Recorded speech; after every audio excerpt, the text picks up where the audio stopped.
আসসালামু আলাইকুম। আসেন একটা জিনিস দেখাই। ধরেন এটা হচ্ছে জাহান্নাম এবং এটা হচ্ছে জান্নাত, এবং আপনি এই সিচুয়েশনে আছেন।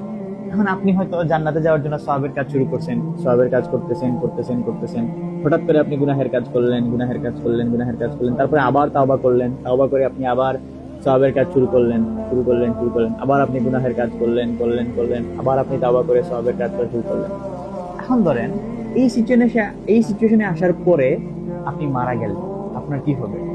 দেখেন, আপাত দৃষ্টিতে মনে হইতেছে না আপনি জাহান্নামের অনেক নিকটে আছেন, কিন্তু এখানে কার নিকটে আছেন এটা বিষয় না। বিষয় হচ্ছে আপনার ডিরেকশনটা কোন দিকে, আপনি কোন দিকে যাইতেছেন।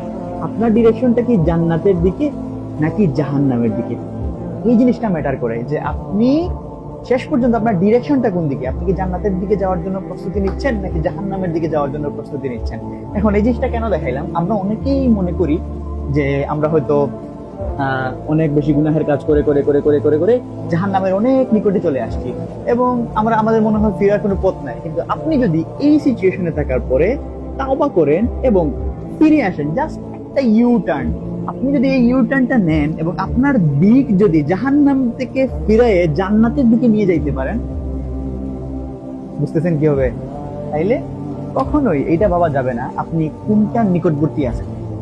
আপনি এমন তো সিচুয়েশন হইতে পারে আপনি অনেক সওয়াবের কাজ করতেছেন করতেছেন করতেছেন এবং লাস্ট মুহূর্তে এসে আপনি হয়তো ইউ টার্ন নিয়ে জাহান্নামে যাওয়ার জন্য যেসব কাজ করা লাগে আপনি সেগুলো করতেছেন, এবং এই সিচুয়েশনে আপনি মারা গেলেন।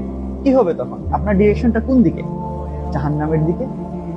তাই যতক্ষণ আমাদের শ্বাস প্রশ্বাস বাকি আছে, বেঁচে আছে, উই হ্যাভ অপরচুনিটিস, আমাদের এই সুযোগটা আছে তাওবা করার, ক্ষমা চাওয়ার। আর আল্লাহ সুবহানাহু ওয়া তাআলা তো আমাদেরকে ক্ষমা করার জন্যই আছেন। তাই এই সুযোগটাকে কাজে লাগান, এখনই তওবা করেন, এখনই ফিরে আসেন আল্লাহ সুবহানাহু ওয়া তাআলার দিকে। আসসালামু আলাইকুম।